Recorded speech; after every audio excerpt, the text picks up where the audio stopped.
ప్రాతస్మరామి హృది సంస్ఫురదాత్మతత్వం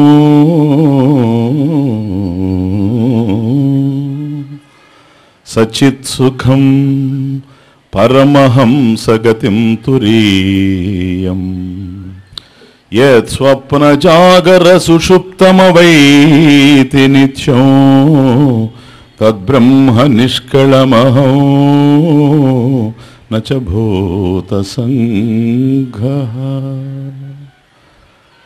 ఈశ్వరో గురురాత్మేతి మూర్తిభేద విభాగినే వ్యోమవత్ వ్యాప్తదేహాయ దక్షిణామూర్తయే నమః. శృతిస్మృతిపురాణానాం ఆలయం కరుణాలయం నమామి భగవత్పాద శంకరం లోకశంకరం. ఓ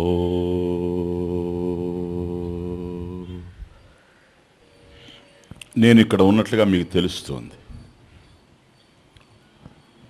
అంటే మీ కంటి ముందు నేను దృశ్యంగా మీకు గోచరిస్తూ ఉన్నా. నా ముఖం ఎలా ఉందో మీకు తెలుసు. ఇలా తెలుసుకోవడానికి ఆధారమైనటువంటి నేత్రాలు మీ దగ్గర ఉన్నాయి, కళ్ళు మీ దగ్గర ఉన్నాయి. నా ముఖం ఎలా ఉందో మీకు కనపడుతూ ఉంది. అన్యః అన్యత్ పశ్యతి ఇది ప్రసిద్ధం లోకే. ఒకరు మరొకరిని చూడడం అనేటువంటిది మన అనుభవంలో ఉండేటువంటి విషయం లోకంలో. అన్యః అన్యత్ పశ్యతి ఇది ప్రసిద్ధం లోకే. కాబట్టి ఒకరు మరొకరిని చూడడం అనేది చాలా ప్రసిద్ధంగా తెలుస్తుంది. మీకు ఎట్లాగైతే నేను కనిపిస్తూ ఉన్నానో నాకు అట్లాగే మీరు కనిపిస్తూ ఉన్నారు. అలా చూచినప్పుడు ఒక వ్యక్తి గడ్డంతో ఉన్నాడు, కనపడుతూ ఉన్నాడు, గడ్డం పెంచుకొని. మరొక వ్యక్తి ముండనం చేసుకొని ఉన్నాడు, నాకు కనపడుతూ ఉన్నాడు. అట్లా కనుక అతను ఏ విధమైనటువంటి రూపంతో ఉన్నాడో నాకు తెలుస్తూ ఉంది. ఇలా తెలుసుకోవడానికి ఆధారమైనటువంటి నేత్రాలు నా దగ్గర ఉన్నాయి, నన్ను చూడడానికి ఆధారమైనటువంటి నేత్రాలు మీ దగ్గర ఉన్నాయి. ఒకరు మరొక దాన్ని ప్రపంచంలో చూస్తూ ఉన్నాం. అన్యః అన్యత్ పశ్యతే ఇది ప్రసిద్ధం. ఇలా నన్ను చూచేటువంటి కళ్ళు మీ దగ్గరే ఉండినా నా ముఖాన్ని అయితే మీ కళ్ళు చూస్తున్నాయి, కానీ మీ ముఖాన్ని చూడలేకపోతున్నాయి. అది తమాష. దూరంగా ఉండేటువంటి నా ముఖాన్ని మీ కళ్ళు చూస్తూ ఉన్నాయి, ఆ ముఖంలోనే ఉన్నాయి కళ్ళు, దాన్ని చూడలేకపోతూ ఉన్నాయి. చూడలేనంత మాత్రాన లేనిది కాదు. నా ముఖం ఉండొచ్చు, లేకపోవచ్చు. ఇప్పుడు నేనున్నా, మళ్ళీ ఇంకా గంటగా నేను ఉండను, కానీ మీ ముఖం మీ దగ్గర ఎప్పుడు ఉంది, నిత్య ప్రసిద్ధం. అన్యః అన్యత్ పశ్యతి ఇది ప్రసిద్ధం. ఇది ఓకే. ఇది నిత్య ప్రసిద్ధం కాదు. ఎందుకని? అనిత్య ప్రసిద్ధం. ఉన్నట్లుగా ఉంది, కానీ లోకంలో ఈ క్షణంలో ఉండొచ్చు, మరో క్షణంలో లేకుండా పోవచ్చు. కనుక అనేకమైనటువంటి ప్రత్యయాలు, అనేకమైనటువంటి రూపాలు కనపడుతూ ఉన్నాయి ఈ ప్రపంచంలో, ఈ విశ్వంలో. విశ్వం అంటేనే అర్థం అది. వివిధ ప్రత్యయ గమ్యం విశ్వం. అనేకమైనటువంటి రూపాలు, అనేకమైనటువంటి విషయాలు ఎక్కడైతే గోచరిస్తూ ఉన్నాయో అది విశ్వం. కాబట్టి అనేకం మనకు తెలుస్తూ ఉన్నాయి. ఒకరికి అనేకం తెలుస్తూ ఉన్నాయి. ఆ అనేకం ఏమిటో మార్పు చెందుతూ ఉన్నాయి. అలా మార్పు చెందేటువంటి వాటిని నేను తెలుసుకుంటూ ఉన్నా. నా కళ్ళ ముందు ఏదైతే ఉందో అది నాకు తెలుస్తూ ఉంది. అది లేకుండా పోతుంది, ఎందుకని అది కాలంలో ఉంది గనక. కాబట్టి ఒక్కొక్క కాలంలో కొన్ని మనకు తెలుస్తూ ఉంటాయి. ఆఫీసుకు పోయినప్పుడు కొందరు కనపడుతూ ఉంటారు, ఇంటికి వస్తే మరికొందరు కనపడుతూ ఉంటారు, బజార్కి వెళితే ఇంకో కొందరు కనపడుతూ ఉంటారు. ఏవైతే మనకు కనిపిస్తూ ఉన్నాయో దృశ్యాల్లాగా అవి మారిపోతూ ఉన్నాయి. కాబట్టి నేను వాటిని చూస్తాననేది ప్రసిద్ధం, ఇది తెలుసు. కానీ నిత్య ప్రసిద్ధం ఏంటి అంటే నా ముఖమే. కనుక నా కళ్ళతో మిమ్మల్ని చూసేటువంటి నేను నా కళ్ళతో నా ముఖాన్ని చూసుకోలేకపోతున్నాను. కనుక నా ముఖం లేనిది కాదు, ఉన్నదే ఉన్నట్లుగా కనిపించకుండా ఉంది. అలాంటప్పుడు ఒక మార్గం ఏదో నేను వెతుక్కోవాలి. ఏమిటి అసలు ఆ మార్గం అంటే అద్దం దగ్గరకు పోయి నిలబడ్డాను తప్ప మరొక మార్గం లేదు. కనుక మిమ్మల్ని చూడడానికి నాకు మరొకటి అవసరం లేదేమో. నన్ను నేను చూసుకోవాలి అనుకున్నప్పుడు అలా చూసుకునే అవకాశం లేదు గనక, కళ్ళు నా ముఖంలోనే ఉండినా నా ముఖాన్ని చూసుకునేటువంటి అవకాశం ఎప్పుడైతే లేదో, నా కళ్ళతో నా కళ్ళని నేను ఎప్పుడైతే చూసుకోలేని పరిస్థితుల్లో ఉన్నానో, అటువంటి పరిస్థితుల్లో నన్ను నేను చూడడానికి అద్దం దగ్గరికి వెళ్ళాలి. దర్పణే ముఖ దర్శనవత్ శాస్త్రే ఆత్మదర్శనం. కాబట్టి ఎలాగైతే నా ముఖాన్ని చూసుకోవడానికి నేను అద్దం దగ్గరికే వెళ్ళాలో, అట్లాగే నన్ను నేను తెలుసుకోవడానికి శాస్త్రం దగ్గరికి వెళ్లాల్సి వస్తుంది. ఎందుకని ఎత్తు స్వతహా అప్రాప్తం, నాకు నేనుగా పొందేటువంటి అవకాశం కనిపించడం లేదు. నా ముఖాన్ని ఎలాగైతే నేను చూసుకోలేకపోతున్నానో, నేను పరిచ్ఛిన్నుణ్ణి అనేటువంటి అభిప్రాయంతో ఉండడం చేత అనంతమైనటువంటి వాడినిగా నన్ను నేను ఊహించుకోలేను, నన్ను నేను చూసుకోలేదు. ఊహకు అందే విషయం కాదు, నన్ను నేను దర్శించలేను గనక స్వతహా అప్రాప్తం, నాకు నేనుగా పొందలేకపోతున్నటువంటి దాన్ని తత్ శాస్త్రేణ బోధితవ్యం. కాబట్టి శాస్త్రం ద్వారానే తెలుసుకోవాలి గనక దర్పణే ముఖదర్శనవత్ శాస్త్రే ఆత్మదర్శనం. కనుక నన్ను నేను చూడ్డానికి అద్దం దగ్గరికి వెళ్ళింది, నా ముఖం చూడ్డానికి, అద్దాన్ని చూడ్డానికి కాదు.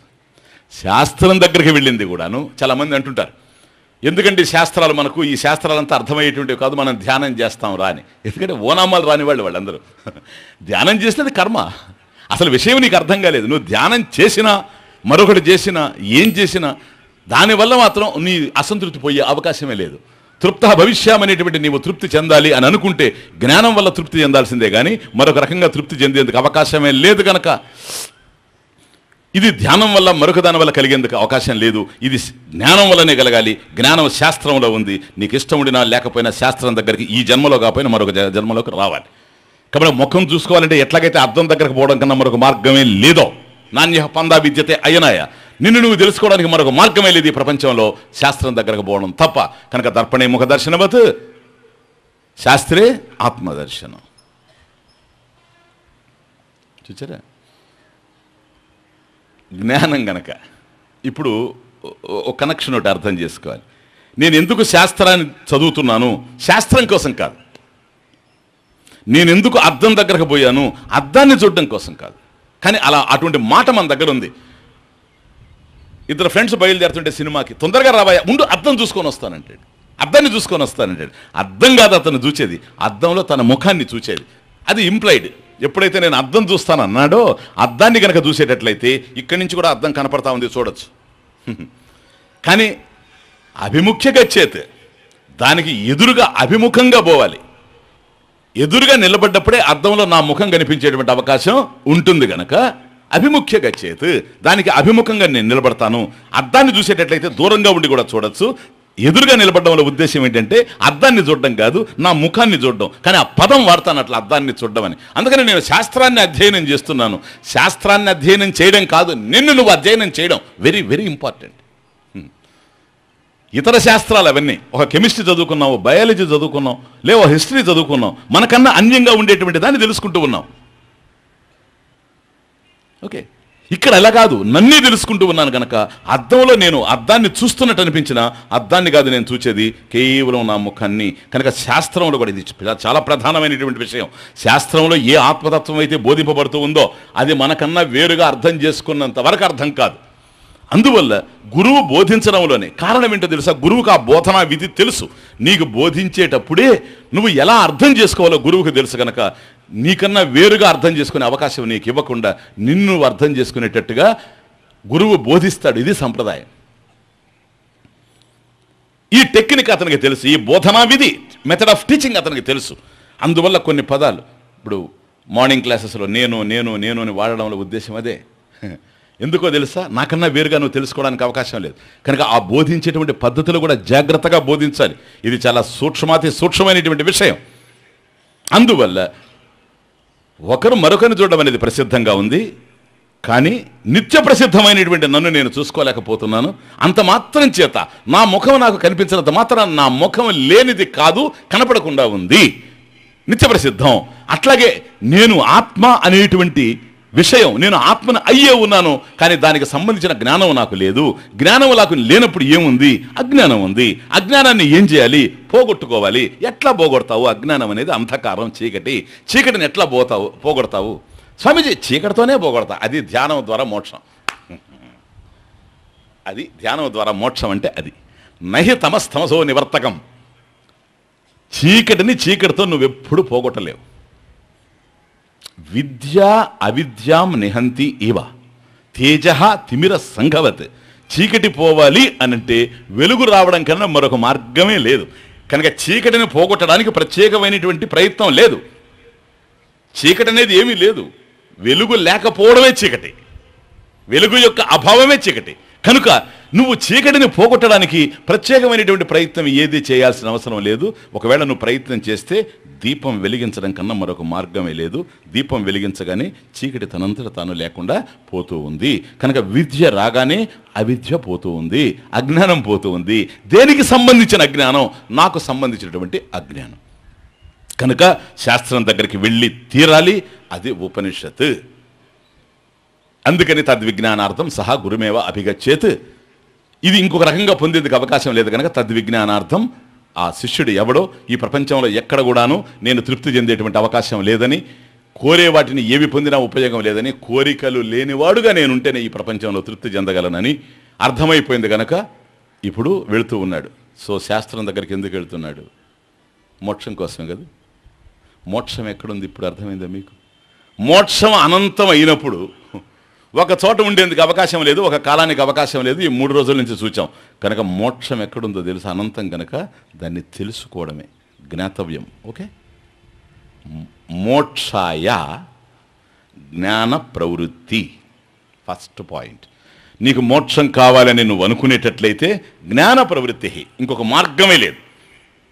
జ్ఞానాయ నెక్స్ట్. మరి ఆ జ్ఞానం ఎట్లా వస్తుంది? శాస్త్ర పఠనం సెకండ్ పాయింట్.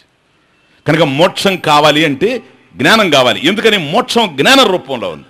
మోక్షాయ జ్ఞాన ప్రవృత్తి. జ్ఞానాయ ఈ జ్ఞానం కోసం ఏం చేయాలి? శాస్త్ర పఠనం. అయితే స్వామీజీ బుక్స్ మేము చదువుకుంటాం. నో. ఎందుకని? ఎత్తు స్వతహా ప్రాప్తం వల్లదే. అందువల్ల మోక్షాయ చూడండి, మోక్షాయ జ్ఞాన ప్రవృత్తి. క్లియర్ కూడా మైండ్లో. మోక్షాయ జ్ఞాన ప్రవృత్తి, జ్ఞానాయ శాస్త్ర పఠనం, గురూపసదనం శాస్త్ర పఠనం ఇది. ఆ శాస్త్రాన్ని అధ్యయనం చేస్తేనే జ్ఞానం వస్తుంది కనుక మనంతటా మనం అధ్యయనం చేసే అవకాశం లేదు కాబట్టి గురుముఖత అధ్యయనం చేయాలి. ఇది గురు శిష్య పరంపర, ఇది సంప్రదాయం, మన ట్రెడిషన్. ఓకే. ఈ మార్గంలో పోతేనే జ్ఞానం కలుగుతుందే కానీ అసంప్రదాయమైనటువంటి మార్గాల్లో పోతే జ్ఞానం కలిగేందుకు అవకాశమే లేదు కనుక గీతా భాష్యంలో ఆచార్యులు వారు చాలా సుస్పష్టంగా ఒక మాట అన్నారు. అనేక యజ్ఞాల్లో నేను ఇక్కడ చెప్పే ఉన్నాను, నాకు తెలుసు, మళ్ళీ రిపీట్ చేస్తున్నాను అప్పుడు రాని వాళ్ళ కోసం. అసంప్రదాయవిత్ సర్వశాస్త్రవిదపి మూర్ఖవదేవ ఉపేక్షణీయ. ఓ ఈ బోధనా విధి ఎవరికైతే తెలియదో అటువంటి వాడికి అనేకమైన శాస్త్రాలు తెలిసిన, ఎన్ని వేషాలు వేసుకొని తిరిగిన, సర్వశాస్త్రవిదాపి అన్ని శాస్త్రాలు వాడికి తెలిసిడిన మూర్ఖవత్ ఏవా వాడు మూర్ఖుడని భావించి ఉపేక్షణీయ వదిలిపెట్టేమన్నాడు. ఇది శంకరాచార్య భాష్యం, శంకర భాష్యం. ఎందుకో తెలుసా? శాస్త్రం అతనికి తెలిసి ఉండొచ్చేమో కానీ శాస్త్రీయంగా బోధించేటువంటి పద్ధతి తెలియనప్పుడు ఆ వినేవాడికి అది జ్ఞానం కలిగేటువంటి అవకాశం లేదు. వినేవాడికి జ్ఞానం కలగనప్పుడు శ్రమ ఏవ ఉదాహ్రత, ఇంకా శ్రమ మిగిలిపోతుంది తప్ప మరొకటి లేదు. కనుక ఆ సంప్రదాయ గాడిలో నిలబడి ఎవడైతే బోధించాలనో, ఎలా బోధిస్తే అర్థమవుతుందో, బోధ ఎంత ప్రధానమో బోధనా విధి అంత ప్రధానం. జ్ఞానం ఎంత ప్రధానం, జ్ఞానాన్ని బోధించే పద్ధతి అలా ప్రధానం. కనుక ఇది తెలియడమే సంప్రదాయం. ఈ సంప్రదాయంలో గురుశిష్య పరంపరగా వస్తూ ఉంది. అటువంటి పరిస్థితి ఈ అధర్వణ వేదంలో, కైవల్యోపనిషత్తులో ఒక విద్యార్థి ఇట్లాగే బ్రహ్మ విద్య కోసం గురువు దగ్గరికి వెళ్ళాడు. ఆ వెళ్ళినటువంటి వాడు అశ్వలాయన మహర్షి, బోధించేటువంటి వాడు బ్రహ్మదేవుడు. టెక్స్ట్ స్టార్ట్ చేస్తాను. అయితే ఉపనిషత్తు ప్రారంభం చేసే ముందు చాలా జాగ్రత్తగా ఉంటారు. ఎందుకో తెలుసా? ఇప్పుడు అన్నాం, ఏదైతే నేను తెలుసుకోవాలనుకుంటున్నాను అది నాకన్నా అన్యమైనటువంటిదిగా తెలుసుకునే అవకాశం లేదు. ఇది కేవలం నన్ను నేను తెలుసుకునేటువంటి పద్ధతే గనక ఇప్పటి వరకు ఏదైతే ఈ బ్రహ్మ విద్యని తెలుసుకోవాలని ఈరోజు ఇక్కడ ఉందో, ఈ బుద్ధి ఇంతకుముందు చాలా వాటిని తెలుసుకోనుంది. వచ్చిన బాధ అది. చిన్నప్పటి నుండి ఎలిమెంటరీ స్కూల్ దగ్గర నుంచి ఇప్పటి వరకు మనం తెలుసుకున్నవన్నీ అవసరం లేనివే. ముఖ్య అవసరం ఏమిటో అర్థమైన తర్వాత బుల్లయ్య కాలేజ్ గ్రౌండ్లో కూర్చున్నాం వచ్చి. ఓకే. అందువల్ల ఏదైతే ఇంతవరకు అనేకమైనటువంటి విషయాలను తెలుసుకోనుందో అదే మనసు ఇప్పుడు ఇక్కడ ఉంది కనుక ఇది వినడానికి బాగా అర్థం చేసుకోండి. ఎటువంటి ఇన్స్ట్రుమెంటే చూడండి ఇది. కనుక ఇప్పుడు నూతనంగా వినడానికి ప్రయత్నం చేస్తూ ఉంటే బ్రహ్మ విద్య గతంలో ఎలాగైతే అన్ని విషయాలను అర్థం చేసుకున్నదో అట్లాగే దీన్ని కూడా అర్థం చేసుకోవడానికి ప్రయత్నం చేస్తుంది. కుదరదు. అందువల్ల మొదట దాన్ని ప్రిపేర్ చేయాలి. ఇది చాలా ఇంపార్టెంట్. అందువల్ల ఏ ఉపనిషత్తు అయినా శాంతి మంత్రంతోనే ప్రారంభం అవుతుంది. మొట్టమొదట ఆ మనసును శాంతింపజేయాలి. ప్రపంచాన్ని చూపెట్టిన మనసే ఇప్పుడు మన దగ్గర ఉంది. దీని ద్వారా మనం ఆత్మను దర్శించాలి, ఆత్మానుభూతి పొందాలి. ఇది ఆత్మ అనేటువంటి జ్ఞానం మనకు కలగాలి. కనుక ఈ మనసు ఏదో కాదు, ప్రపంచంలో రాగద్వేషాలతో బ్రతికినటువంటి మనసు ఎప్పుడెప్పుడు ఏ విధమైనటువంటి బుడగల పైకి వస్తాయో తెలియదు. అందువల్ల మొట్టమొదట మనసును ప్రశాంతంగా పెట్టుకుంటేనే ఇది అర్థమవుతుంది. విశుద్ధం ప్రసన్నం ఆత్మావలోకన క్షమం భవతి. కాబట్టి ఆత్మావలోకన క్షమం, ఆత్మావలోకనం, ఆ ఆత్మని దర్శించడం నేనుగా, నాకన్నా వేరుగా కాదు, నాకన్నా నేనుగా, నేనే ఆత్మగా దర్శించేటువంటి ఈ సమ్యక్ దర్శనం ఏదైతే ఉందో ఇది జరగాలనుకున్నప్పుడు బుద్ధి విశుద్ధంగా ఉండాలి. గీతా భాష్యం ప్రసన్నంగా ఉండాలి, ప్రశాంతత మనసులో ఉండాలి. విశుద్ధము అంటే శుద్ధం అంటే విశుద్ధం. ఏ విధమైన అశుద్ధం లేకుండా ఉంటేనే విశుద్ధం. అశుద్ధం ఏంటి? రాగద్వేషాలే. ఇవన్నీ లేకుండా ఉండాలి మనసులో, అభిమాన అహంకారాలు ఏమీ లేకుండా. అంటే ఒక విధంగా చెప్పాలంటే ప్రపంచాన్ని తుడిచిపెట్టేయాలి, అది శుభ్రం చేయండి. మనం ఇంట్లో శుభ్రం చేస్తే ఎంతో మిగిలే ఉంటుంది, ఇంకా శుద్ధి చేస్తుంటే మళ్ళీ అశుద్ధం అవుతూనే ఉంటుంది. అలా కాకుండా ఇది చక్కగా శుద్ధి చేసుకున్న తర్వాత జ్ఞానం వంట పట్టేటువంటి అవకాశం ఉంది కనుక దానికి మనసును ప్రిపేర్ చేయాలి. ప్లీజ్ నేను చెబుతాను, మీరు రిపీట్ చేయండి. ఈ ఉపనిషత్తులు ఒక్కొక్క వేదంలో చివర కొన్ని ఉపనిషత్తులు ఉన్నాయి. ప్రతి వేదానికి చివర కొన్ని ఉపనిషత్తులు ఉన్నాయి. వేదానికి చివర ఉన్నాయి కనుక వేదాంతః, వేదాంతాః ఉపనిషత్తులు, వేదాంతాః ఉపనిషత్తులు. ఎందుకంటే వేదంలో చివర ఉన్నాయి కనుక. కాబట్టి ఒక్కొక్క వేదంలో ఒక్కొక్క విధమైనటువంటి శాంతి మంత్రం ఉంది. ఇప్పుడు పూర్ణమదః అంటాం, ఈశావాస్యోపనిషత్తు చెప్పామనుకోండి, పూర్ణమదఃతో స్టార్ట్ అయిపోతుంది. కనుక ఒక్కొక్క ఉపనిషత్తుకి ఒక్కొక్క సహనావోతు ఒకటి చెబుతాం, పూర్ణమదః ఒకటి చెబుతాం. ఇట్లా ఇక్కడ భద్రం కర్ణీభి శృణుయామ దేవాః, ఇది శాంతి మంత్రం. ఒక్కసారి నేను చెబుతాను, మీరు రిపీట్ చేయండి. ఇది సంప్రదాయం. ఈరోజు నేను చెబుతాను, రేపటి నుంచి మనం కలిసి చెప్పాలి. అది ఉపనిషత్తు. ఓం భద్రం కర్ణీభిః శృణుయామ దేవాః భద్రం పశ్యేమ అక్షిభిః యజత్రాః స్థిరైరంగైః స్తుష్టువాగంసస్తనూభిః వ్యసేమ దేవహితం యదాయుః స్వస్తి నః ఇంద్రో వృద్ధశ్రవాః స్వస్తి నః పూషా విశ్వవేదాః స్వస్తి నస్తార్క్ష్యో అరిష్టనేమిః స్వస్తి నో బృహస్పతిర్దధాతు. ఓం శాంతి శాంతి శాంతి. ఇది శాంతి మంత్రం, శాంతి పాఠం. ఓం తస్య వాచకః ప్రణవః. ఏ యొక్క కార్యాన్ని చేపడుతూ ఉండినా ఆ కార్యం భగ్నమయ్యేటువంటి అవకాశం లేకపోలేదు. ఎందుకని? కార్యాలు చేసిన మనందరికీ తెలుసు, సామాన్యమైనటువంటి కార్యాల్లోనే ఉంటాయి. సైకిల్ దొక్కుతూ పోతున్న యాక్సిడెంట్ జరిగితే మనం చేసేది లేదు. యాక్సిడెంట్ అవుతుందని తెలిస్తే సైకిల్ ఎక్కం, కానీ అలా జరుగుతాయి. క్యాల్కులేటెడ్ రిస్క్, లైఫ్ అట్లా ఉంటుంది. అందువల్ల ఏ పని చేపట్టినా అది నిర్విఘ్నంగా కొనసాగాలంటే కేవలం మన ప్రయత్నమే కాకుండా, మన కృషే కాకుండా భగవంతుని యొక్క అనుగ్రహం కూడా కలగాలి. కనుక భగవంతుని యొక్క కృప కూడా ఉండాలి. కనుక భగవంతుని ప్రార్థిస్తూ మనం స్టార్ట్ చేస్తాం. అది ఓం. ఓం తస్య వాచకః ప్రణవః. కాబట్టి భగవంతుడు ఎవరో,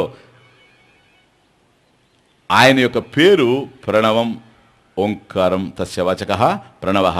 ఓం అనగానే పరమేశ్వరుని మనం స్మరించినట్లే, ధ్యానించినట్లే. ఓం భద్రం కర్ణీభిః శృణుయామ దేవాః. దేవాహ, ఓ దేవతలారా, ఒక్కసారి ఈ ప్రపంచాన్ని అంతా కూడాను, ఈ సృష్టి, దీనికి కారణమైనటువంటి దేవతలంతా కూడా, దిక్పాలకులంతా కూడా ఎవరెవరైతే ఉండారో అందరిని ఒక్కసారి పిలుస్తున్నాం. ఇది సామాన్యమైన విషయం కాదు కనుక మీరు కూడా వచ్చి హెల్ప్ చేయండి మాకు. దేవాహ. కాబట్టి పంచభూతాల రూపంలో దేవతలు ఉన్నారు, దిక్పాలకులు ఉన్నారు, అందరిని కూడా పిలుస్తూ ఉన్నాం ఒక్కసారి. హే దేవాహ భద్రం కర్ణేభిః, కర్ణేభిః భద్రం శృణుయామ.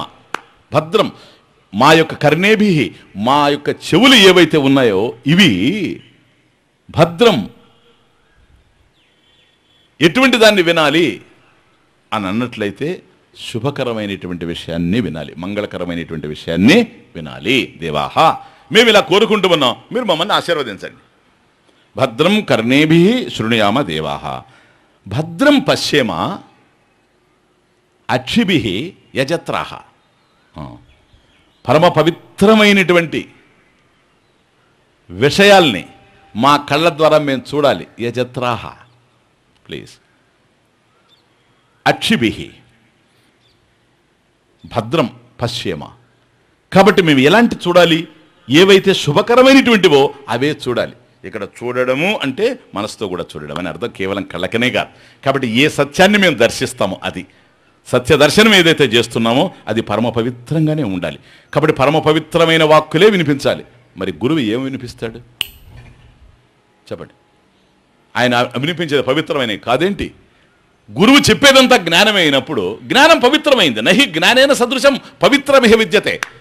జ్ఞానం అంటేనే పవిత్రమైందే జ్ఞానం. మరి ఆయన జ్ఞానాన్ని బోధించేటప్పుడు అయ్యా మేము ఏదో శుభకరమైంది, ఆయన అశుభం బోధిస్తాడేంటి నీకు? లే, ఆయన శుభం బోధిస్తూ ఉండినా మన మనసు అశుభాన్ని వినే అవకాశం లేకపోలేదు. ఇది కారణం ఏంటి తెలుసా?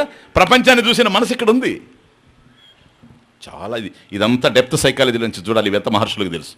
సపోజ్ ఒక మాట నేను అన్నాను అనుకోండి, ఓ పదం, ఆ పదం నేను అన్నప్పుడు దానికి సంబంధించినటువంటి గుణక్రియ విశేష సంబంధాలు జ్ఞాపకం వచ్చే అవకాశాలు ఉన్నాయి.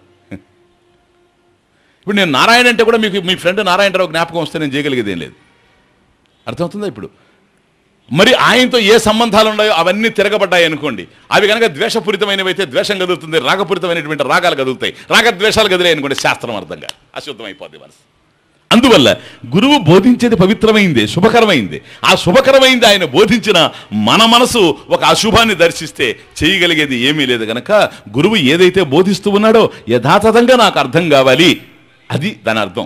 ఆయన బోధించేది అపవిత్రమని కాదు, ఆయన పవిత్రమైన దాన్నే బోధిస్తాడు, శుభకరమైన దాన్నే బోధిస్తాడు, ఏది మంగళకరమో అదే బోధిస్తాడు. ఎందుకంటే అది జ్ఞానం గనక ఆ జ్ఞానం యథాతథంగా మాకు అందాలి.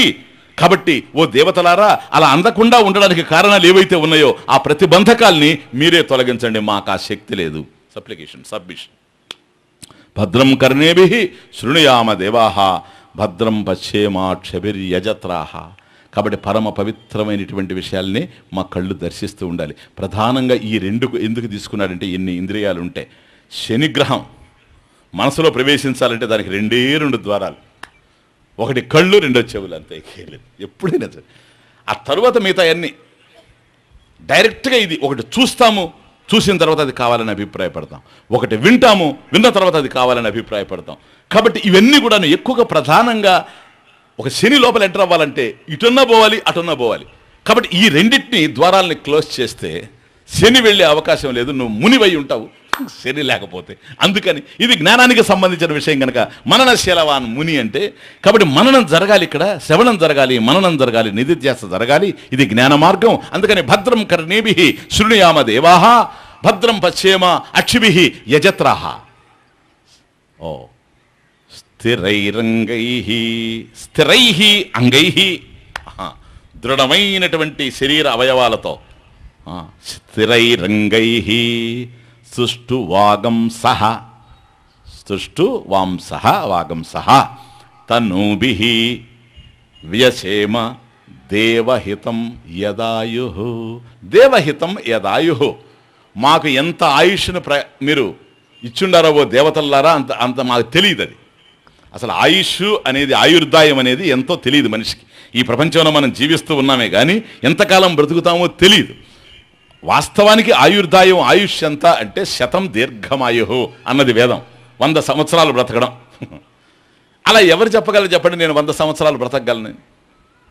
ఇది ఉంది. ఇది నువ్వు 100 సంవత్సరాలు జీవించాలి. ఇది పూర్ణ మానవుడు ఈ జీవితంలో పూర్ణాయుష్ అంటే అది శతం దీర్ఘమాయు, 100 సంవత్సరాలు జీవించడం. కుర్వన్నేవేహ కర్మాణి జిజీవిషేత్ శతం సమాహ. సంవత్సరాలు శతం సమాహ. ఈ ప్రపంచంలో కుర్వన్ ఏవ ఇహ అస్మిన్ లోకే ఈ ప్రపంచంలో నువ్వు చక్కగా కర్మలు ఆచరిస్తూ సద్భావపూరితమైనటువంటి కర్మలు ఆచరిస్తూ నాయనా 100 సంవత్సరాలు జీవించు అని ఉపనిషత్తు చెప్తూ ఉంది. ఈశావాస్యం. పెద్దల దగ్గరికి వెళ్ళామనుకోండి, శతాయుష్మానుభవ, నాయన నువ్వు 100 సంవత్సరాలు వేదం చెబుతా ఉంది, ఉపనిషత్తులు చెబుతా ఉన్నాయి, పెద్దలు ఆశీర్వదిస్తున్నారు. 100 సంవత్సరాలు ఉండేవాళ్ళు ఎవరో అర్థం కావడం లేదు.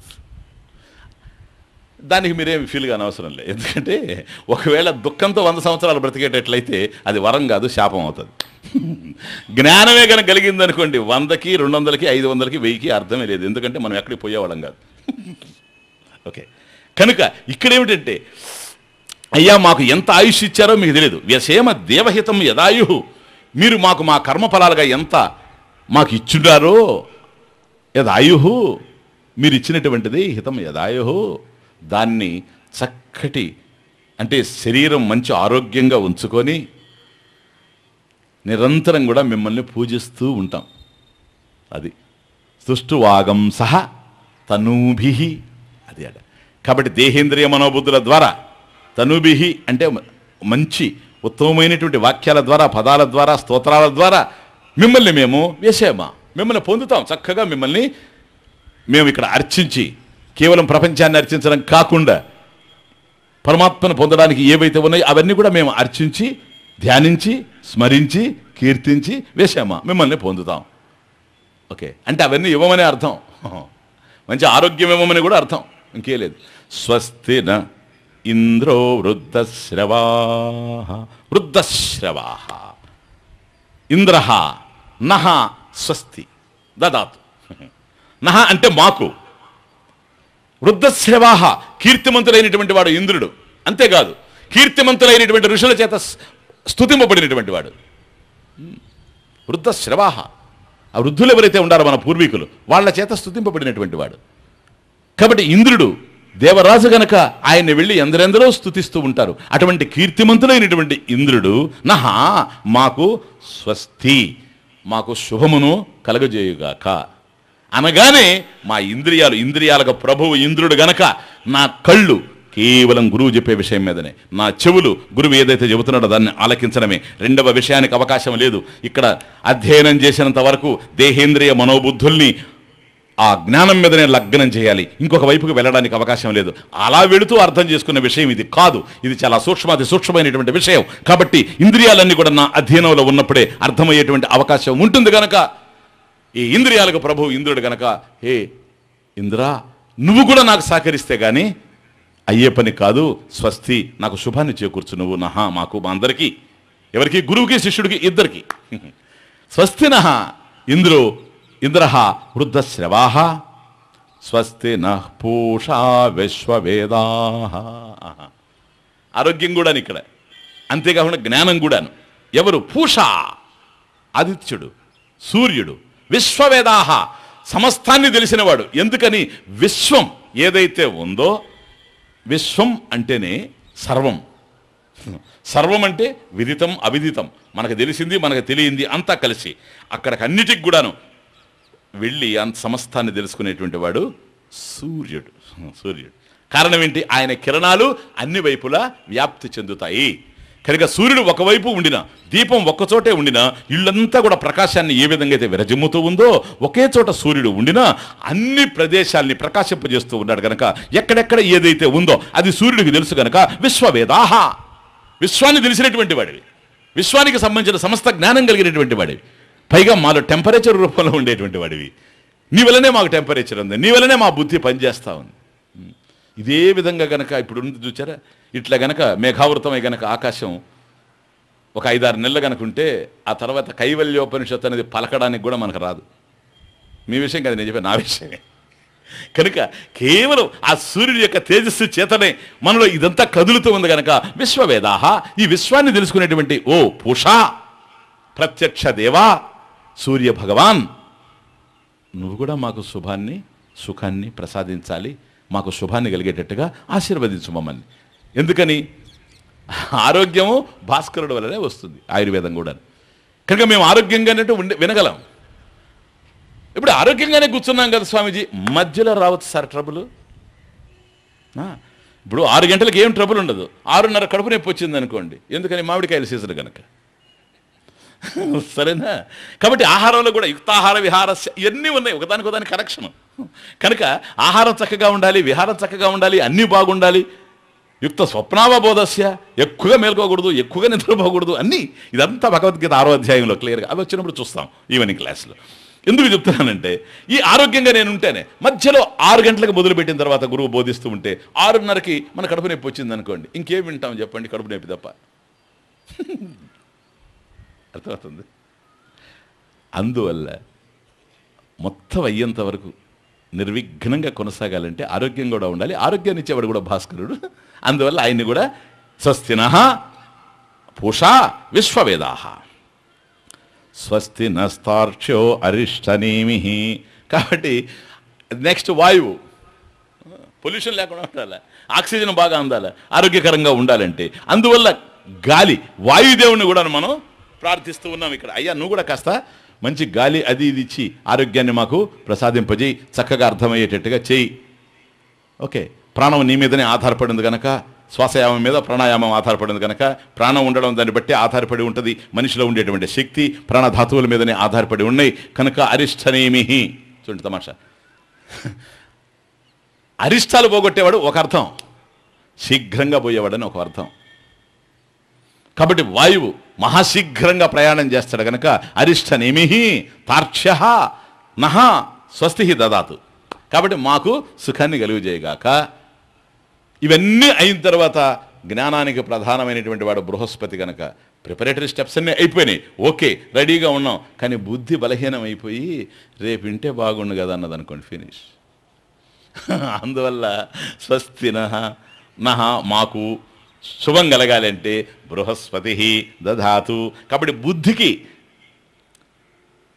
శక్తినిచ్చేటువంటి వాడు బృహస్పతి కనుక అర్థమవుతుంది, బుద్ధిశాలి. కాబట్టి నా బుద్ధి గురువు అందించేటువంటి సత్యాన్ని జాగ్రత్తగా అందుకునేటట్టుగా ఓ బృహస్పతి నువ్వు కూడా సహకరిస్తే నాకు శుభం కలుగుతుంది. ఓం శాంతి శాంతి శాంతి. ఇది ఇక రోజు మనం ఉపనిషత్తు స్టార్ట్ చేయబోయే ముందు వస్తాను, నేను ఇంట్రడక్షన్ స్టార్ట్ చేస్తున్నాను, నో దీంతో స్టార్ట్ చేస్తామన్నమాట. కలిసి రేపు ఒక్కరోజు కావాలంటే నేను చెప్తా, మళ్ళీ మీ దగ్గర చెప్పిస్తా, ఎల్లుండి కలిసి చెప్పచ్చు, ఏం పర్వాలేదు, చెప్పలేకపోయినా పర్వాలేదు. ఎందుకని మనకు భగవంతుడు పెదవులు ఇచ్చాడు. ఇటువంటి వాళ్ళు కూడా కొంతమంది ఉన్నారు, లిప్ మూమెంటే వాళ్ళు. అర్థమవుతుందే. ఏదైనా ఇప్పుడు స్వరం కానీ ఏదైనా కొద్ది రోజులు ప్రయత్నం చేస్తే వస్తుంది ఏదైనా. అందుకని మనకు అయ్యే లోపల కనీసం ఈ శాంతి మంత్రం, ఈ ఉపనిషత్తు ఇదైనా మన హృదయంలో కంఠస్థమై నిలిచిపోద్ది. ఎందుకంటే రోజుకు 1-2 మంత్రాలు జరుగుతూ ఉంటాయి, అవి మనసులో నిలిచిపోవచ్చు. కనుక ఒక శాంతి మంత్రం కూడా తెలియకుండా మనం శాంతి మంత్రం ఏమన్నా తెలుసా అంటే మా పురోహితుడు వస్తాడనండి అనకుండా, సహనావు తెలుసా లేదా మా పురోహితుడు తెలుసు కదా అని. ఇది కాకుండా మనం చక్కగా అధ్యయనం చేసే అవకాశాలు ఉంటాయి. రేపటి నుంచి అట్లా చేస్తాం. ఓం శాంతి శాంతి శాంతి 3 సార్లు శాంతి చెప్పాలి.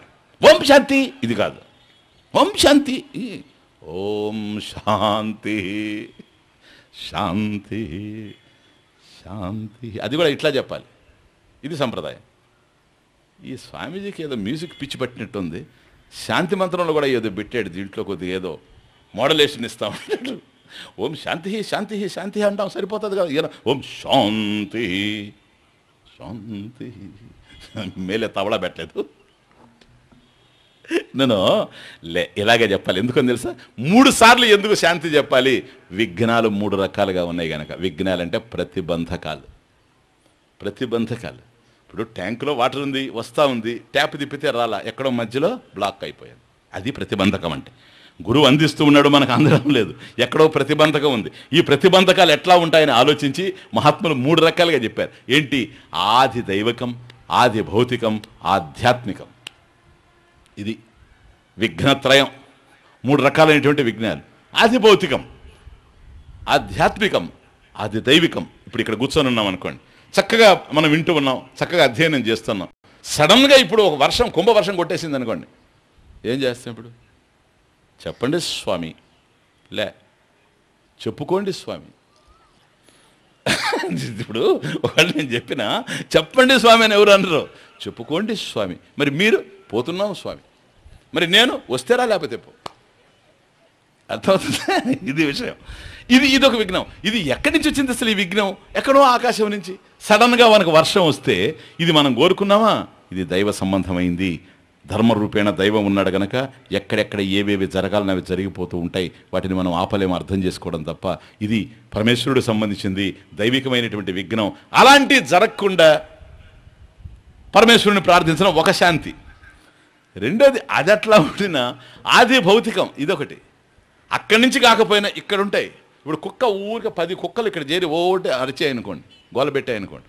ఎందుకంటే మనిషి అయితే మనం ఏమైనా చెప్పగలం, కానీ కుక్కకి ఏం ఇంతకుముందు వచ్చింది కదా, నేను కూర్చోన్నాను దాన్ని. అదే మనిషి వస్తే కూర్చోండి అంటాం. కుక్క వచ్చింది అనుకోండి, నేను అడ్జస్ట్ అయిపోవాలి అంతే. ఇంకా తల వంచేయడం కన్నా మరొక మార్గమే లేదు కదూ. ఒక్కసారి ఇక్కడ కుక్కలన్నీ అరిచాయి అనుకోండి, ఏం చేయగలని చెప్పండి? వెనక్కి కుక్కలు అరుస్తుంటే మనం తరిమే మళ్ళీ వచ్చి అరిచాయి అనుకోండి. అయితే స్వామీజీ ఆ రోజుల్లో,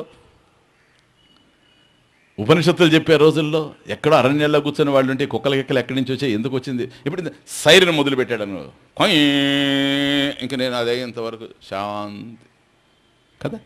ఏదైనా జరగచ్చు ఈ రోజుల్లో. పెళ్ళిళ్ళు, ఇల్లు, అవి ఇవి ఎక్కడ చూసినా. ఇంతకుముందు పెళ్ళిళ్ళకే ఉండేది మైక్, ఇప్పుడు చావుకు కూడా పెడతా ఉన్నారు. ఎందుకో తెలుసా? వాళ్ళు ఏడుస్తున్నారో ఏడవడం లేదో మనకు తెలియదు. ఈ మైక్ పెట్టేస్తే ఏడ్చినా పర్వాలేదు, ఏడవపోయినా పర్వాలేదు. ఇటువంటి రోజుల్లో ఉదయం అయితే మార్నింగ్ క్లాసెస్కి ఏదో భగవత్ కృప వల్ల ఇక్కడ ఇంకా ట్రబుల్ రాలేదు. కానీ మార్నింగ్ క్లాసెస్కి మేము ఇటీవల చాలా బాధపడుతున్నాం ఎక్కడికి పోయినా. కారణం ఏంటో తెలుసా? పెట్టేస్తారు ఒకవైపు నుంచి సుప్రభాతం, ఇంకొక నుంచి అల్లా, ఇంకొక వైపు నుంచి యెహోవా. వాళ్ళకన్నా ఎక్కువ వాల్యూమ్ వీళ్ళు, వీళ్ళకన్నా ఎక్కువగా వాల్యూమ్ వాళ్ళు, వాళ్ళకన్నా ఎక్కువగా వీళ్ళు వాల్యూమ్. మొత్తం భక్తి ఘోరం. అర్థమవుతుంది? అందువల్ల ముందే భయంగా ఉంది. మార్నింగ్ క్లాస్ చెప్పాలంటే ఉదయాన్నే విపరీతమైన మైకులు, ఎవరికి మనశ్శాంతి లేదు. అర్థమవుతుంది? ఇటువంటివన్నీ కూడా జరగకుండా ఉండాలని శాంతి. అది భౌతికం, ఇది అది దైవికం కాదు. పైనుంచి వచ్చేది ఒకటి, మన చుట్టే ఉండేటువంటివి అది భౌతికంగా ఉండేటువంటి విఘ్నాలు. మూడవది ఉంది, అక్కడి నుంచి ఏం విఘ్నం లేదు. వర్షాలు కానీ, పిడుగులు పడ్డం కానీ, మరొకటి కానీ ఏమీ లేదు. చుట్టుపక్కల కూడా ప్రశాంతంగా ఉంది, హాయిగా నడుస్తూ ఉంది, సబ్జెక్ట్ బ్రహ్మాండంగా ఉంది. ఇప్పుడు ఆధ్యాత్మికం subjective trouble. Subject is okay, ఇది సబ్జెక్టివ్ ట్రబుల్ లోపల నుంచి ప్రారంభం అవుతుంది. ఏంటో తెలుసా? బాగా వింటాడు, చాలా బాగుంది సబ్జెక్ట్, బాగా దీన్ని మననం చేసుకోవాలి.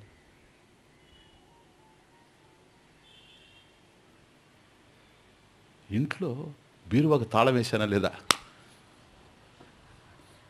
ఇది ఎవరు చెప్పాల్సిన అవసరం లేదు, మన మనసు ఉంది వచ్చిన బాధ అది. ఏమి ఇప్పుడు బీరువాకు తాళం వేయకపోతే ఎట్లా? అరే రాత్రి దాంట్లో 10,000 పెట్టాను, పెడితే ఏమైంది? 10 మనుషులు తిరుగుతున్నారు, తలుపేయకుండా వచ్చాను, ఏమవుతుందో. ఒకవేళ తీసుకుంటే నో, మా 10 మనుషులు అట్లాంటి వాళ్ళు కాదు, చాలా ఫెయిత్ఫుల్, వాళ్ళు తీసుకోరు, మంచివాళ్ళు, వెరీ గుడ్ పీపుల్, వాళ్ళు తీసుకోరు. ఇంతకుముందు ఎన్నోసార్లు తీసుకోలేదు. ఏమో ఎవరి మనసు ఎప్పుడు మారుతుందో ఎవరికేం తెలుసు. తీసుకుంటే ఏం కావాలి? తీసుకుంటే ఇంకేం కావాలి? 10,000 చాలా కష్టపడి నేను సంపాదించాను. తీసుకోదులే.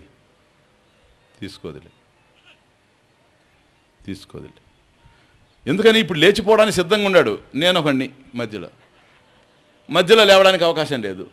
అందువల్ల ఏం చేశాడు? తీసుకోదులే. తలూపుతూ ఉంటాడు. సైకాలజీ తెలిసిన స్పీకర్ అయితే తలూపుతున్నాడు కనుక భలే వింటున్నాడని ఆయనకే చెప్తుంటాడు.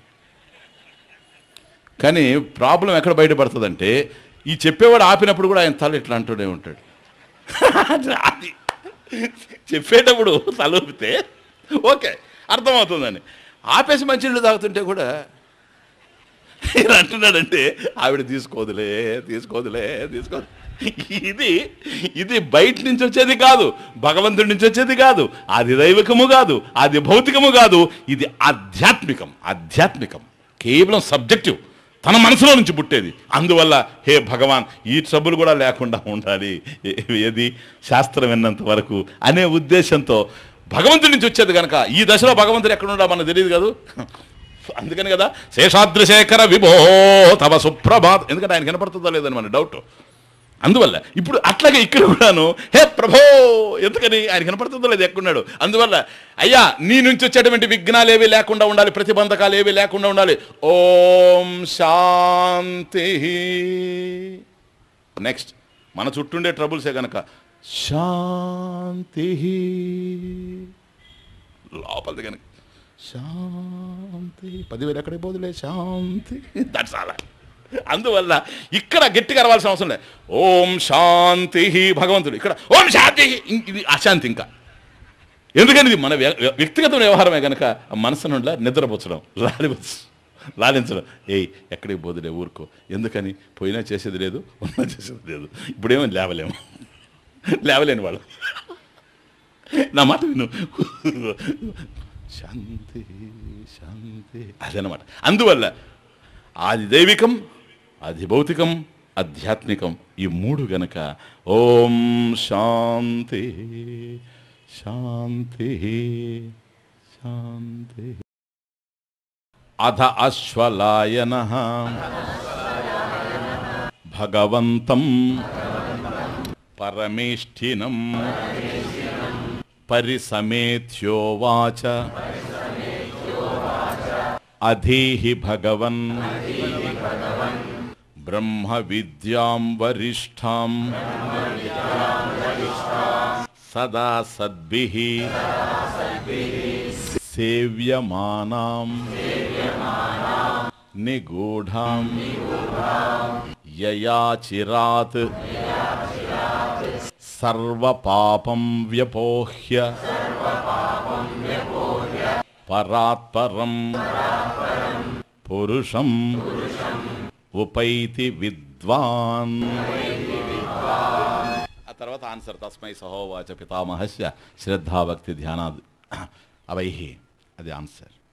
అధ ఆ తరువాత ఇది ఉపనిషత్ స్టార్టింగ్ ఏదండి ఆనడమే మంగళాచరణం. రాత్రి చూసాం అక్షరానామాకారోస్మి.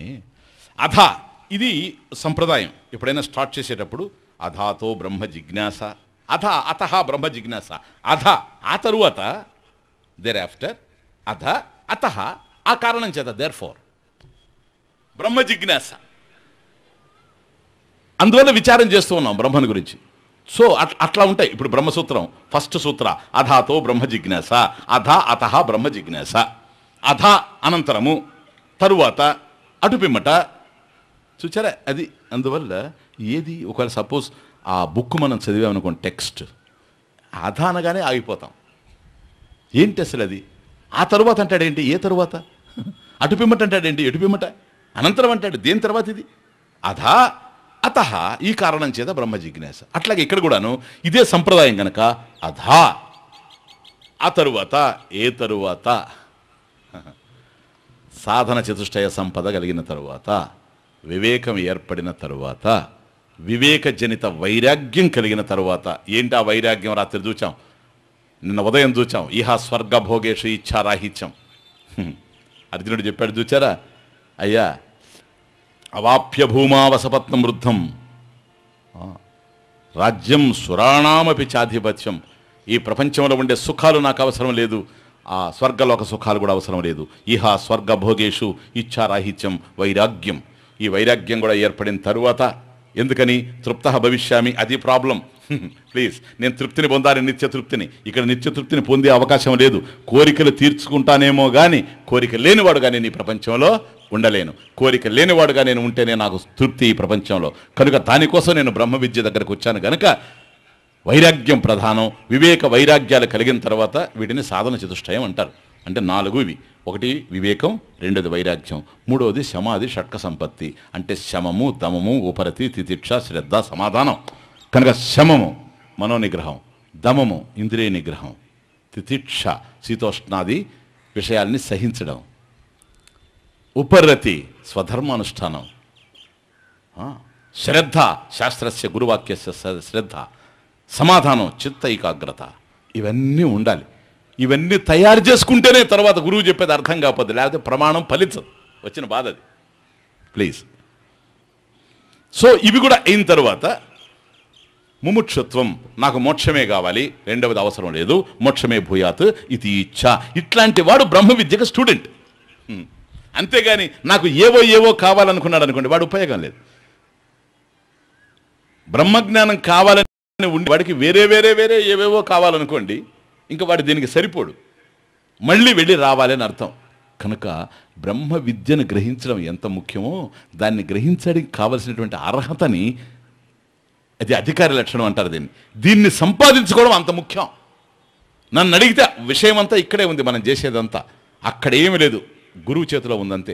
మనం గనక సిద్ధపడిపోయి శుద్ధిపడిపోయి గురువు ముందు కూర్చుంటే జ్ఞానం ఇచ్చేస్తాడు. ఎందుకంటే అది ప్రమాణం గనక, శాస్త్రం ప్రమాణం గనక. నువ్వు ఏమీ చేయాల్సిన అవసరం లేదు సార్. అద్దం దగ్గరకు పోవడం కోసమే నువ్వు నడిచిపోవాలి. అద్దం దగ్గర నిలబడిన తర్వాత నీ ప్రయత్నం ఏమీ లేదు, నీ ముఖం కనపడుతుంది ఉంటే. ఓకే, అందువల్ల శాస్త్రం దగ్గరకు వచ్చిన తర్వాత ఇది చాలా ఇంపార్టెంట్. చాలామందికి తెలియదు ఏంటంటే శాస్త్రాన్ని విన్న తర్వాత కూడా ఆత్మ విషయంలో కూడా సాధన చేయాలనే అభిప్రాయంలో ఉండరు. ఇది దురదృష్టకరమైన విషయం. ఆత్మని గురించి నువ్వేం సాధన చేస్తావయ్యా బాబు? నువ్వు సాధన చేస్తే అది పురుషతంత్రం అవుతుంది. కానీ ఇది వస్తుతంత్రం. ఉన్న వస్తువు అన్నప్పుడు అనంతంగా ఉంది కనుక ఏదైనా ఒక వస్తువు ఉంటే దానికి సంబంధించిన జ్ఞానం ఉంది. ఆ జ్ఞానం కలిగితే వస్తువు ఏమిటో తెలుస్తుంది. అట్లాగే అనంతమైనటువంటిది ఉంటే దానికి సంబంధించిన జ్ఞానం కూడా ఉంది. జ్ఞానం కలిగితే తెలిసిపోతుంది. ఇది కేవలం జ్ఞాతవ్యం, కర్తవ్యం కాదు. మనం చేయదగిందంతా పూజ, జపము, మరొకటి స్వధర్మము, ఇవంతా కూడా ముందే చేసుకోవాలి. అలా చేసుకున్న తర్వాత విశుద్ధం, అప్పుడు కూర్చుంటే ఫలిస్తుంది. అందువల్ల అర్జునుడికి భగవద్గీత బోధిస్తే కృష్ణుడు, ఎందుకంటే ధర్మాత్ముడు కనుక, ధర్మబద్ధంగా జీవించాడు కనుక, నష్టో మోహ స్మృతి లబ్ధ ఫినిష్ తత్ప్రసాదాన్మయాచ్యుత, అయ్యా నీ యొక్క అనుగ్రహం చేత నాకు కలిగింది. ఏం కలిగింది నీకు? నష్టో మోహ, నా మోహం నశించిందని చెప్తున్నాడు. ఇదే విషయం కృష్ణుడు ఏదైతే బోధించాడో అదే విషయాన్ని అక్షరం పొల్లు లేకుండా సంజయుడు చెప్పాడు అక్కడ. సమ్యజ్ఞానం కలిగిన వాడు సంజయుడు అంటే చిన్న విషయం కాదు. అంత శక్తిని వ్యాసుడు ఇచ్చున్నాడు. అటువంటి వాడు ధృతరాష్ట్రుడికి చెప్తే భగవద్గీత అంతా విన్న తర్వాత అక్కడ మోహం పెరిగింది. దీనికి ఏం చేయాలి? ఎందుకో తెలుసా? శిక్షణ యోగ్యుడు ఇక్కడ శిష్యుడు, అయోగ్యుడు అక్కడ శిష్యుడు. అది వచ్చిన బాధ. అందువల్ల ప్రమాణం అయితే ఇవ్వడం జరిగింది కానీ ప్రమాణం ఫలించలేదు. కాబట్టి రాగద్వేషాల పక్షి. ఇది కూడా ఆచార్యులు వారు భాష్యంలో చాలా క్లియర్గా చెప్తారు. దృశ్యంతే హి పురుషాః రాగాది గౌరవాత్ శాస్త్రం అతిక్రామంతః. ఎప్పుడైతే రాగద్వేషాలు, లైక్స్ అండ్ డిస్లైక్స్ ఉంటాయో అటువంటి వాడికి శాస్త్రాన్ని కూడా వాడు కాదంటూనే ఉంటాడు, అర్థం చేసుకోలేకపోతూ ఉంటాడు. ఎందుకని ఈ రాగద్వేషాలు ప్రతిబంధకంగా ఉంటాయి కనుక. సాధన చతుష్టయ సంపద కలిగిన తర్వాత అప్పుడే దాని వాల్యూ తెలుస్తుంది. లేకపోతే గురువు ఎంత బోధిస్తూ ఉన్నా వాడికి ఒక దశలు అనిపిస్తే ఇతను కూడా ఏం తెలియదని. అదేంటో తెలుసా? వాడి యొక్క అహంకారం అది. వాడికి ఏం పొట్టబడిస్తే అక్షరం రాదు, అర్థమవుతుంది. అయినా కూడా అతనికేం తెలియదు అనుకుంటాడు. దురదృష్టం ఏంటో తెలుసా? వాడికి సాధన చతుష్టయ సంపద లేకుండా పోవడమే, ఇంతకన్నా మరొక మార్గం లేదు. అందుకని అనగానే ఎవడైతే శిక్షణ యోగ్యుడై ఉండాడో అంటే ఉపనిషత్తు వినడానికి అలా కావాలి. అశ్వలాయన, ఇది పాఠాంతరం కూడా ఉంది. అశ్వలాయన అని కొన్ని వెర్షన్స్, ఆశ్వలాయన అని కొన్ని ఉంటాయి. అశ్వలాయన అంటే అశ్వలాయన మహర్షి, ఆశ్వలాయన అంటే అశ్వలాయన యొక్క కుమారుడు, అశ్వలాయనస్య అపత్యం ఇది. ఇప్పుడు దశరథుని కుమారుడు దాశరథి, జనకుని కుమార్తె జానకి. అశ్వలాయనుడు ఆయన కుమారుడు అపత్యం ఆశ్వలాయన.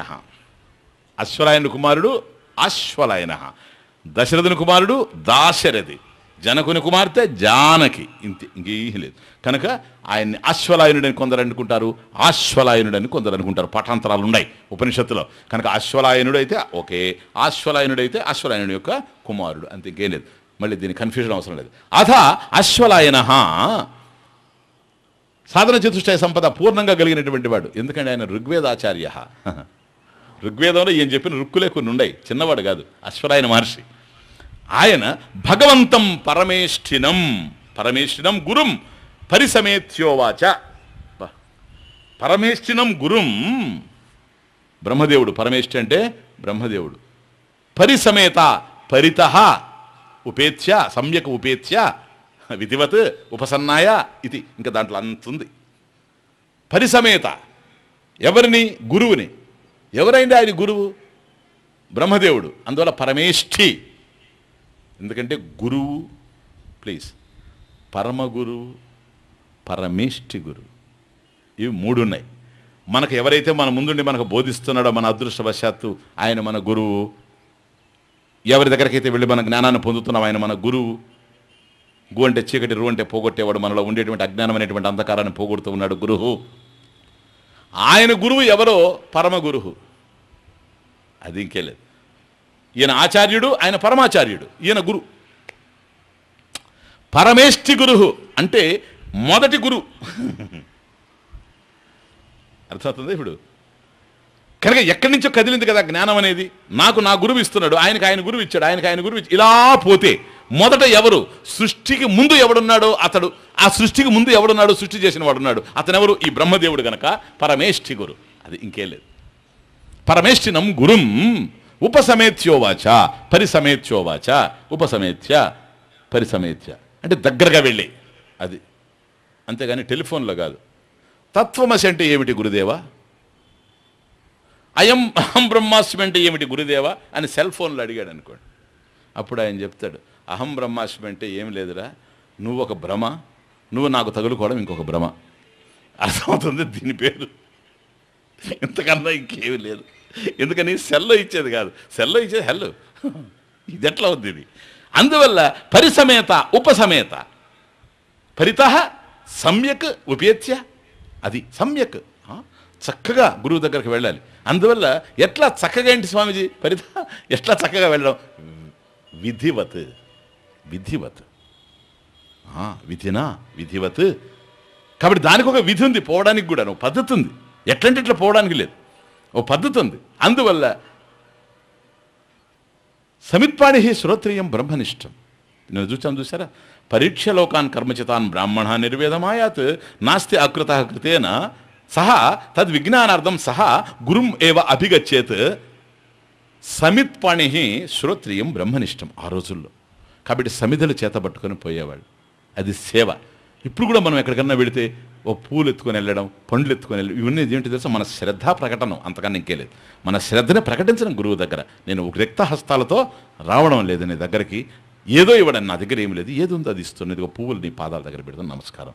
ఆ రోజుల్లో వాళ్ళకు ఉపకరించేటట్టు ఉండాలి. మనం తీసుకెళ్ళి ఇచ్చామని మనకి ఏ ఉంటే ఒక 2 చాటలు తీసుకెళ్ళి ఇచ్చేయడం. ఎందుకంటే చాట ఉంచుకో గురు, ఎందుకంటే ఆయనకు కూడా ఉపయోగపడాలి కనుక. ఆ రోజుల్లో యజ్ఞయాగాదులు చేసేవాళ్ళు కనుక సమిధులు అవసరం కనుక వాళ్ళు వెళ్ళి అరణ్యాల్లో సమిధులు తెచ్చుకోవాలి. అందుకని ఈ పిల్లలే వెళ్ళి ఆ కట్టి పొలాలన్నీ తీసుకొని అవి తీసుకొని వాటిని కట్టకట్టుకొని తీసుకొచ్చి ఇచ్చారు. అది ఉపకరించాలనేటువంటి ఉద్దేశం చేత. సమిత్పాణి శ్రోత్రియం బ్రహ్మనిష్టం. కాబట్టి ఆయన ఎవరు? ఆ గురువు శ్రోత్రియం బ్రహ్మనిష్టం. ఆయనకు బ్రహ్మజ్ఞానం కలిగి ఉండాలి, శాస్త్రం కూడా తెలిసి ఉండాలి. అంటే తనకు జ్ఞానం ఉండాలి, ఆ జ్ఞానాన్ని మనకు ఎలా బోధించాలనో కూడా బోధనా విధి తెలిసి ఉండాలి. అటువంటి వాడి దగ్గరకు పోవాలి. నైనా కేవలం నువ్వు నా దగ్గర ఉండు, సేవలు చేస్తావు, నిన్ను తరింపజేస్తాను అన్నాడు అనుకోండి, వస్తాను సార్ అంటే. ఎందుకని? అక్కడ జ్ఞానం లేదు. అది నాయన నువ్వు కూర్చో, రోజు ఇద్దరం కలిసి ధ్యానం చేస్తావన్నాడు అనుకోండి, ఫినిష్ అయిపోయింది. ఇంకేం ధ్యానం చేస్తాడు? అర్థమవుతుంది? ఇది మోక్షం జ్ఞాన రూపేణ ఉంది. కనుక జ్ఞానాయ శాస్త్రపఠనం, మోక్షాయ జ్ఞాన ప్రవృత్తి, జ్ఞానాయ శాస్త్రపఠనం. కనుక ఆ జ్ఞానం ఆయన దగ్గర నుంచే రావాలి. కనుక పరితః సమేత్య ఉపేత్య చక్కగా విధివత్ ఎలాగైతే వెళ్ళాలో ఆ విధంగా గురువు దగ్గరికి వెళ్ళి ఉవాచ ఉవాచ మళ్ళీ అడుగుతూ ఉన్నాడు. ఎందుకని? రాత్రి చూచాం కదా భగవద్గీతలో కూడాను, అర్జునుడు అడిగినంత వరకు కృష్ణుడు కామ్ అంతే. అడిగితే చెప్పాలా. ఒకవేళ బ్రహ్మ విద్య అంత గొప్ప విద్యని బోధించడానికి ప్రయత్నం చేస్తే వాడు ఇప్పుడు వద్దు నేను తర్వాత వస్తానన్నాడు అనుకోండి, ఇంకేం చేస్తాడు? అందువల్ల అసలు వాడికి ఇంట్రెస్ట్ ఉందా లేదా? ఇంట్రెస్ట్ లేని వాడికి క్రియేట్ చేయాలి. ఇంట్రెస్ట్ ఉంటే ఎంత జ్ఞానం అన్నా దించచ్చేమో కానీ అసలే ఆసక్తి లేదనుకోండి, ఇంక వాడికి దించే అవకాశం లేదు. వాడికి ఆసక్తి ఉందా లేదా అనేది వాడు అడిగితే కానీ తెలియదు. ఆకలి ఉందా లేదని ఎట్లా తెలుస్తుంది? ఇప్పుడు హోటల్కి పోయినాడు అనుకోండి, కూర్చొని ఉంటాడు, ఆయన అడుగుతాడు మొదట, ఏం కావాలి సార్? ఇదిగో. ఎందుకంటే ఆకలి ఉంది కనుక. ఇక్కడ కూడా అదే ఆధ్యాత్మిక ఆకలి మనిషికి ఉండాలి. ఉన్నవాడు అడుగుతాడు ఓ వాచ. కాబట్టి బ్రహ్మదేవుడి దగ్గరికి వెళ్ళి అశ్వలాయన మహర్షి ఓ వాచ అడుగుతున్నాడట. ఏంటో తెలుసా? అధీహి భగవన్ బ్రహ్మ విద్యాం వరిష్టాం సదా సద్భిః సేవ్యమానాం నిగూఢాం యయాచిరాత్ సర్వపాపం వ్యపోహ్య పరాత్పరం పురుషం ఉపైతి విద్వాన్. ఎందుకంటే అసలు ఇంత చక్కగా ఎవరు అడగలేరు. సాధారణంగా స్టూడెంట్ వెళ్ళి గురువుని ఇంత అడగలేడు. అసలు అర్జునుడు అడగలేదు, నాకేదో శ్రేయస్సు కావాలి. ఎందుకంటే ఆయన అర్థం కావడం లేదు శ్రేయస్సు ఏమిటో. అసంతృప్తి అర్థమవుతుంది, తృప్తి ఏమిటి అర్థం కావడం లేదు కనుక నాకు శ్రేయస్సు అనుకుంటున్నాను దాన్ని, ఈ ప్రేయస్సు నాకు అవసరం లేదు, నేను నీ శిష్యుణ్ణి, శిష్యస్తేహం షాది మమత్వం ప్రపన్నం, ఫినిష్. కానీ ఇక్కడ మహర్షి చాలా తెలిసినవాడు, అందువల్ల చాలా జాగ్రత్తగా అడిగాడు. అధీహి, అయ్యా ఇది మదనుగ్రహార్థం అధీహి, నువ్వు నన్ను అనుగ్రహించి బోధించు. అధీహి, బోధించు నాకు, టీచ్ మీ. ఏం బోధించాలి? నీకేం కావాలో కూడా నీకు తెలిసి ఉండాలి. ఒకవేళ దానికి సంబంధించి జ్ఞానం లేకపోవచ్చేమో కానీ ఏం కావాలో నీకు తెలిసి ఉండాలి కదా. అదేంటది? బ్రహ్మ విద్యాం వరిష్టాం. అది అదీహి భగవన్. చూడండి, అంటే గురు సాక్షాత్ పరబ్రహ్మ కాబట్టి గురువుని సాక్షాత్ భగవంతుడిగా చూస్తున్నాడు గనక. ఎందుకని? భగవంతుడి దగ్గర జ్ఞానం ఉంది. భగవంతుడి జ్ఞానం వేరు కాదు, ఈశ్వర జ్ఞానం వేరు కాదు. ఆ జ్ఞానమే గురువు దగ్గర ఉండేది. అందువల్ల గురువే ఈశ్వరుడు, ఈశ్వరుడే గురువు. ఎందుకని? జ్ఞానం ఒక్కటే గనక. అది అక్కడ. అందువల్ల అధీహి భగవన్, హే భగవంతా అధీహి, నాకు బోధించు. ఏం బోధించమంటావు నాయన నీకు? బ్రహ్మ విద్యాం. బ్రహ్మణ విద్య, బ్రహ్మ విద్య. అది నాకు బ్రహ్మ విద్య బోధించు. తమాషా చూడండి, బ్రహ్మ విద్య బోధించు. ఏమిటి అసలు ఆ బ్రహ్మ విద్య? చాలా విద్యలు ఉన్నాయి ఇక్కడ. శిల్ప విద్య ఒకటి ఉంది, నాట్య విద్య ఒకటి ఉంది, అట్లాంటిదే నో. బ్రహ్మ విద్య ఏదో అది ఆత్మ విద్య. ఎందుకో తెలుసా? అయం ఆత్మ బ్రహ్మ, అయం ఆత్మ, ఈ ఆత్మయే బ్రహ్మ. కాబట్టి బ్రహ్మ విద్య అంటే ఆత్మ విద్య. ఆత్మ విద్య అంటే నాకు సంబంధించిన జ్ఞానం. అండర్స్టాండ్? నా ముఖం చూసుకునే పద్ధతి అంత, ఇంకేమీ లేదు. కాబట్టి నన్ను గురించి చెప్పమని అడుగుతున్నాడు. నాకన్నా అన్యమైనవన్నీ నాకు తెలుస్తున్నాయి. ఇలా తెలుసుకునే నేనెవరో నాకు తెలియడం లేదు.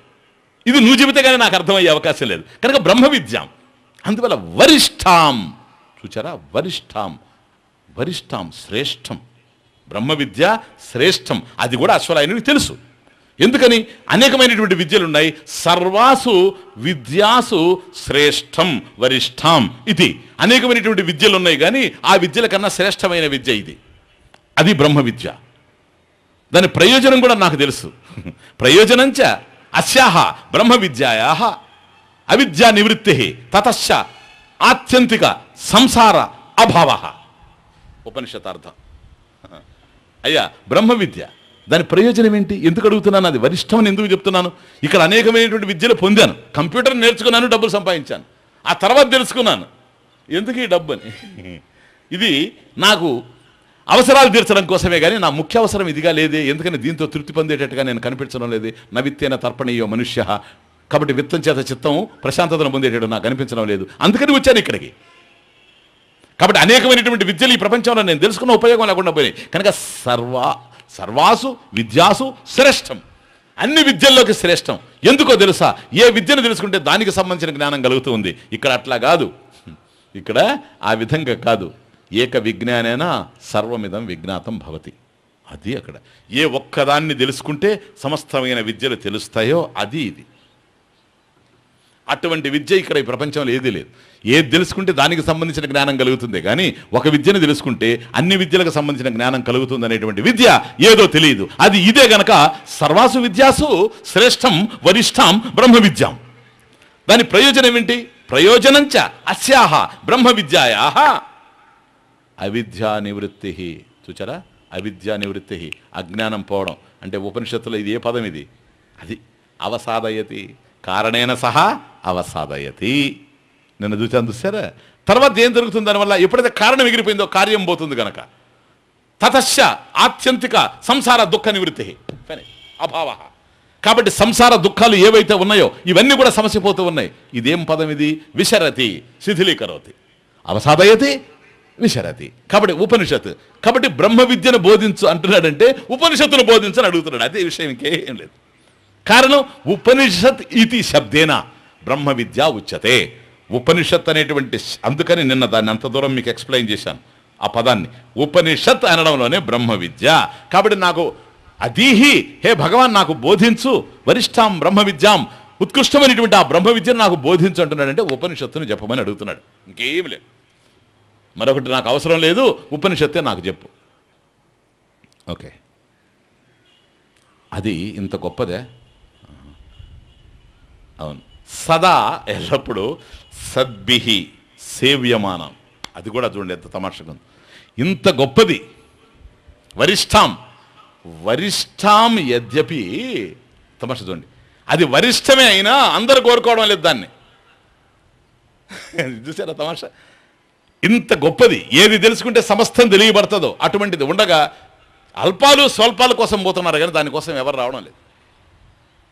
అందరు రాలేరు, పుణ్యం ఉంటే తప్ప.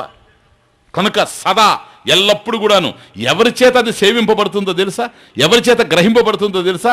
సదా సద్భిహి సత్పురుషై, సత్పురుషై సజ్జనై. కాబట్టి సత్పురుషులు ఎవరో వాళ్ళ చేత సదా సేవ్యమానం, వాళ్ళ చేత సేవించబడుతూ ఉంటుంది, గ్రహింపబడుతూ ఉంటుంది. కనుక బ్రహ్మ విద్య ఏదైతే వరిష్టమై ఉందో, వరిష్టాం బ్రహ్మ విద్యాం సదా సేవ్యమానం. ఎవరి చేత? సద్భిహి సత్పురుషై. అది వరిష్టమైనంత మాత్రాన అందరూ వెళ్ళలేరు. Please understand. వరిష్టాం యద్యపి సర్వై నా సేవ్యమానం. అది వరిష్టమే అయినా అందరూ సేవించరు దాన్ని. సత్పురుషై, సత్పురుషై సేవ్యమానం, సద్భిహి సేవ్యమానం. దీనికోసం ఎందువల్లంటే ఒక మహోత్తరమైనటువంటి మహోత్కృష్టమైనటువంటి జ్ఞానం అందుతూ ఉండినా దాని అవసరం తెలియని వాడు దాన్ని అందుకోలేడు. అది వచ్చిన బాధ. అది సత్పురుషులకే సాధ్యం. సత్పురుషులు ఎవరు?